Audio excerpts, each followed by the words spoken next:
Hello, thanks for joining me today. Our story today is titled, How the Eyes of Old Mr. Owl Became Fixed. So, let's get started.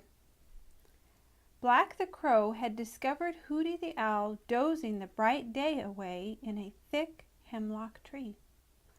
Black knew that the bright light hurt Hooty's big eyes and half blinded him. This meant that he could have no end of fun teasing Hooty, and that Hooty would have to sit still and take it all, because he couldn't see very well enough to fly away or to try to catch Black the Crow.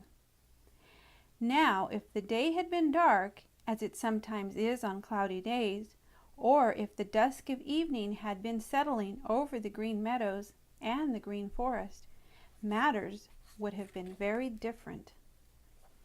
Black the Crow would have taken care, the very greatest care, not to let Hooty know that he was anywhere around. But as it was, here was a splendid chance to spoil Hooty's sleep and to see him grow very, very angry, and do it without running any great risk. "Caw, caw, caw, caw!" yelled Black the Crow at the top of his voice, and at once all his relatives came flocking over to join in the fun. Dear me, such a racket as there was then! They flew over his head, and they settled in the tree all around him, all yelling as hard as they could. Everybody within hearing knew what it meant, and everybody who dared to hurry over to watch the fun. Somehow, most people seem to take pleasure in seeing someone else made uncomfortable, especially if it is someone of whom they stand in fear of and who is for the time being helpless. Most of the little meadow and forest people are very much afraid of Hooty the Owl as soon as it begins to grow dark, for that is when he can see best and does all his hunting. So, though it wasn't at all nice of them, they enjoyed seeing him being tormented by Black the Crow and his relatives. But all the time they took the greatest care to keep out of sight themselves. Peter Rabbit was there, so was Jumper the Hare, and Happy Jack the Gray Squirrel, and Chatterer the Red Squirrel, and Whitefoot the Wood Mouse, and Striped Chipmunk, and a lot more. Of course, Sammy Jay was there, but Sammy didn't try to keep out of sight. Oh my, no.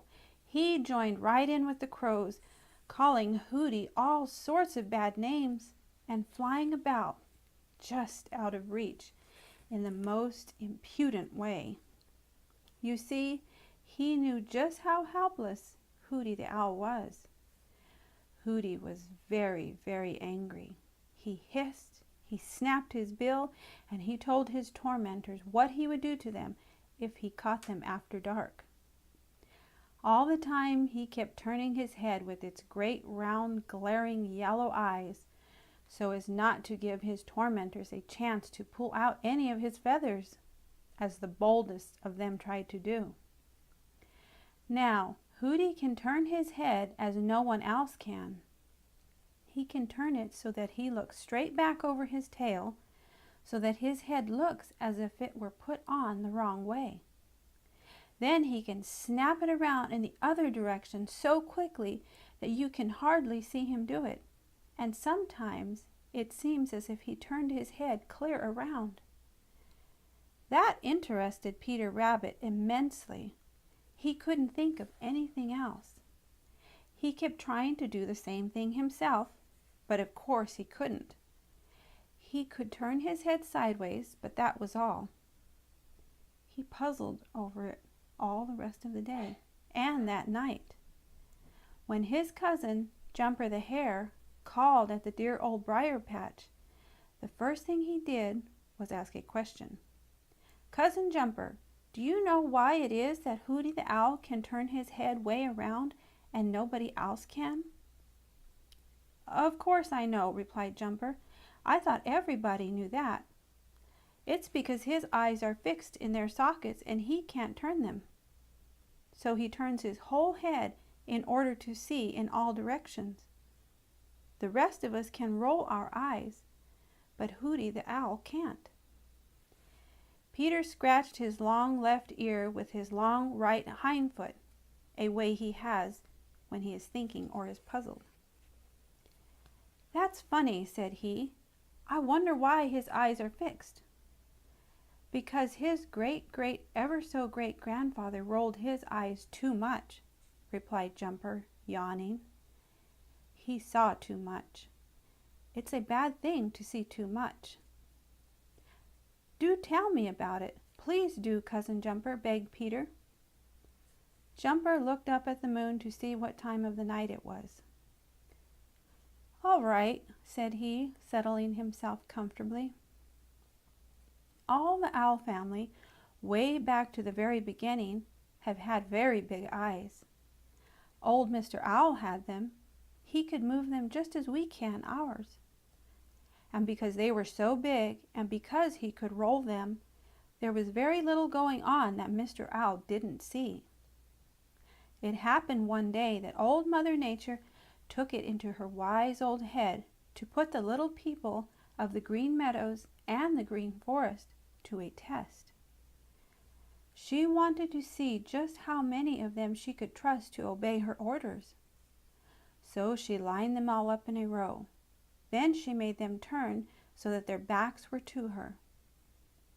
"Now," said she, "everybody is to keep eyes to the front. I am going to be very busy back here for a few minutes, but not one of you is to peek. I shall know if you do, and I shall see to it that you never forget it for as long as you live." That sounded as if something dreadful might happen, so everybody sat perfectly still, looking straight before them. Some of them felt as if they would die of curiosity to know what Old Mother Nature was doing. But for a while no one even thought of disobeying. Old Mr. Rabbit just itched all over with curiosity. It seemed to him that he just might turn his head. But for once he managed to get the best of his curiosity and stared straight ahead. Now, Mr. Owl had tremendous great ears, just as Hooty has today. You can't see them because the feathers cover them, but they are there just the same. Peter nodded. He knew all about those wonderful ears and how they heard the teeniest, weeniest sound when Hooty was flying at night. "Those big ears," continued Jumper, "heard every little sound that Old Mother Nature made, and they sounded strange to Mr. Owl. If I roll my eyes without turning my head, I believe I can see what she is doing, and she won't be any the wiser," thought Mr. Owl. So he rolled his eyes back and then looked straight ahead again. What he had seen made him want to see more. He tried it again.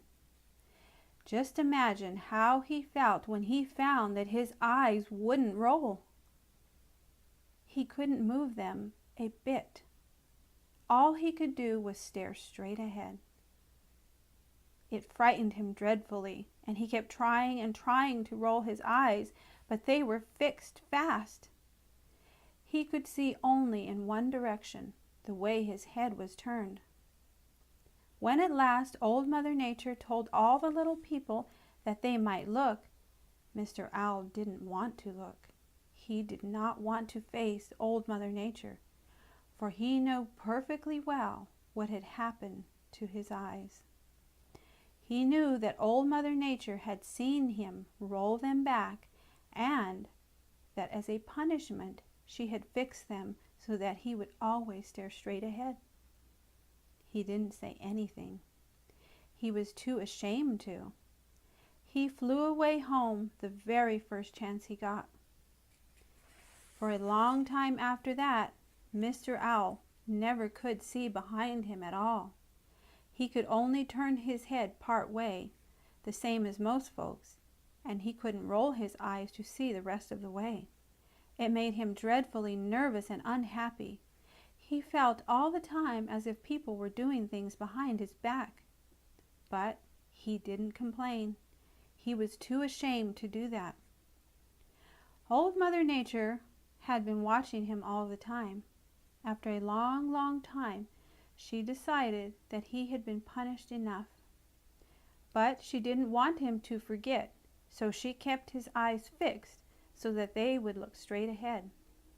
But she gave him the power to turn his head farther than anyone else so that he could look straight ahead behind him without turning his body at all. And ever since that time, all owls have had fixed eyes, but have been able to turn their heads so as to make them look as if they were facing the wrong way. "Why, thank you, Cousin Jumper," cried Peter. "But there is one thing you forgot to tell. What was it that Old Mother Nature was doing when Mr. Owl rolled his eyes to look back?" "That," replied Jumper, "Mr. Owl never told, and nobody else knew, so I can't tell you."